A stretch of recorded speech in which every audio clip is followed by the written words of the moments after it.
எரேமியா 29:11. உங்களுக்காக நான் நினைத்திருக்க நினைவுகளை அறிந்திருக்கிறேன். அவைகள் சமாதானத்துக்கு ஏதுவான நினைவுகளே அன்றி தீங்குக்கு ஏதுவானவைகள் அல்ல. உங்களுக்கு எதிர்காலத்தையும் நம்பிக்கையும் கொடுக்கும்படியான நினைவுகளே. அல்லேலூயா. அன்பானவர்களே, இன்று இந்த வசனத்தை படிக்கும் பொழுது ஒரு கேள்வி வருகிறது. தேவன் எனக்காக நல்ல திட்டம் வைத்திருந்தால் ஏன் என் வாழ்க்கையில் இவ்வளவு தாமதம், ஏன் இவ்வளவு போராட்டம்?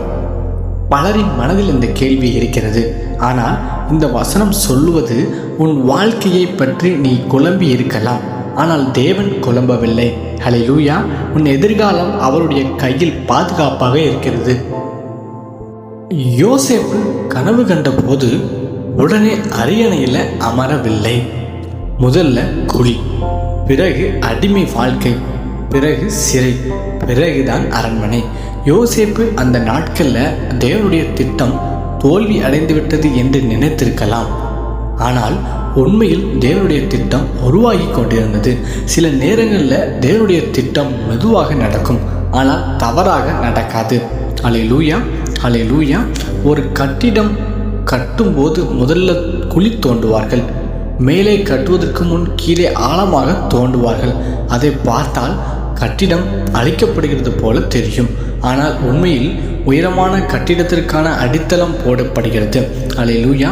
அதே போல் இன்று உங்கள் வாழ்க்கையில் சில விஷயங்கள் உடைந்து போவது போல தெரிந்தாலும் தேவன் அடித்தளம் போட்டு கொண்டிருக்கிறார் என்பதை மறந்து விடாதீங்க.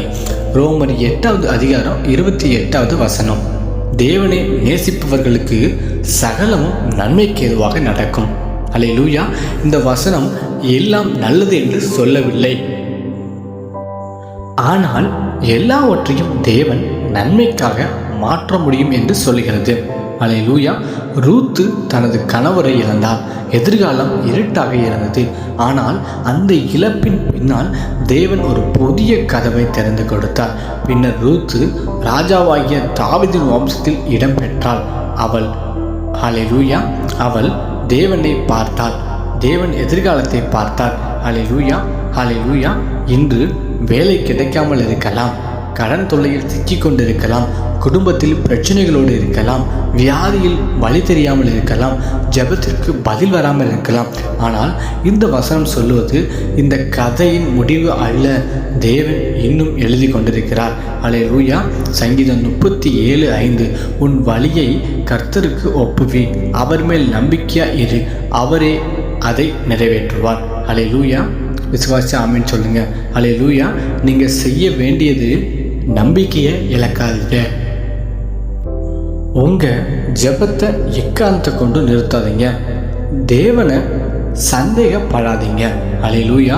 இன்று தேவன் உங்களிடம் சொல்லும் வாக்குத்தத்தம் உங்களுக்கு எதிர்காலத்தையும் நம்பிக்கையும் கொடுக்கும்படியான நினைவுகளே.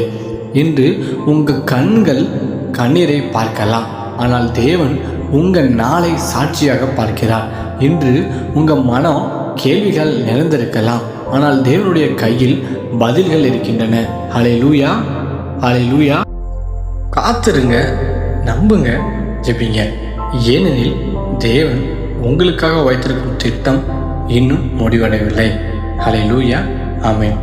ஃபஸ்ட்டு டைம் நம்ம சேனலை பார்த்தீங்கன்னா சப்ஸ்கிரைப் பண்ணிக்கோங்க. உங்களுடைய ஜெப விண்ணப்பங்களை கமெண்ட் செக்ஷனில் தெரியப்படுத்துங்க. நாங்கள் கண்டிப்பாக உங்களுக்காக ஜெபிச்சுக்கிறோம். மீண்டும் அடுத்த வீடியோவில் சந்திக்கலாம். நன்றி, நன்றி, நன்றி.